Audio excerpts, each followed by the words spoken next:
guys, welcome to today's episode of Loddy's Locks. Update on the Blue Jays that were outside of my house. They're gone. Nowhere to be found. Not exactly sure what I did, but I hope they come back. As you can tell, I'm very emotional right now.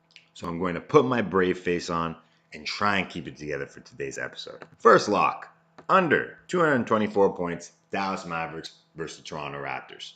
I spent a lot of time talking about reading the line. Now, if you cross-check these point totals with the combined averages of these teams, you'll see they're all pretty close. This number is within a couple of points of the number of points per game these two teams combined to average, except for the Mavericks-Raptors matchup.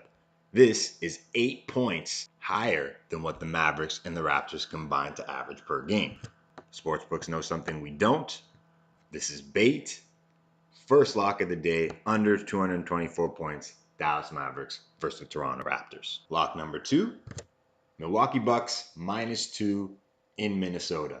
Read the line. Why is Milwaukee favored in Minnesota? The fact the sportsbooks have them favored on the road suggests they believe Milwaukee is going to win and they don't want to give value to those who want to take the Bucks. Another explanation for this line is that the bookmakers know or think Jimmy Butler will be gone before the game starts. And if you didn't know already, the Houston Rockets sending that Godfather offer for Jimmy Butler. I'm going to make him an offer he can't refuse. The Timberwolves would be crazy not to accept this deal, by the way. They're not going to get a better offer. The point is, if this deal is announced today, you may see the line move from -2 to -5 or even more. And while I don't have any proof that the bookmakers have access to information that we don't, or they get information before we do, you'll see this kind of thing happen all the time. For example, let's say the Golden State Warriors are favored at home by 5 against the Indiana Pacers. You look at every injury report and you don't see anything about any of the Warriors stars not playing.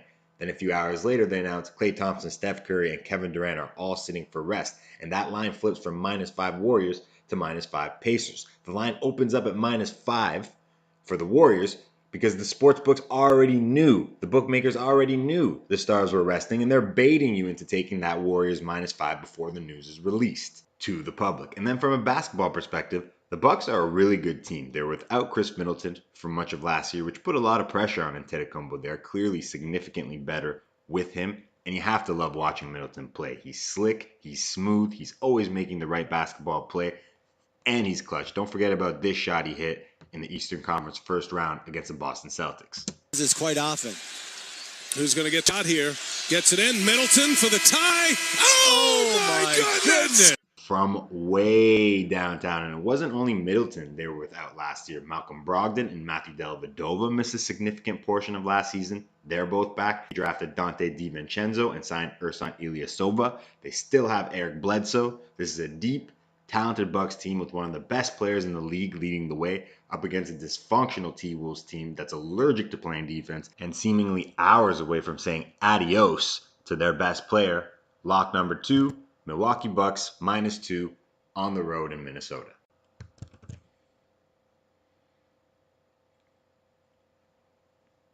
Let's move on to lock number 3.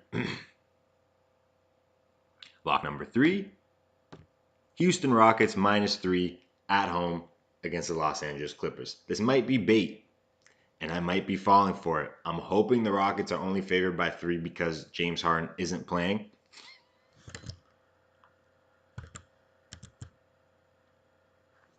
Lock number 3, Houston Rockets -3 at home against the Los Angeles Clippers. This might be bait, and I might be falling for it. I'm hoping the Rockets are only favored by 3 because James Harden isn't playing.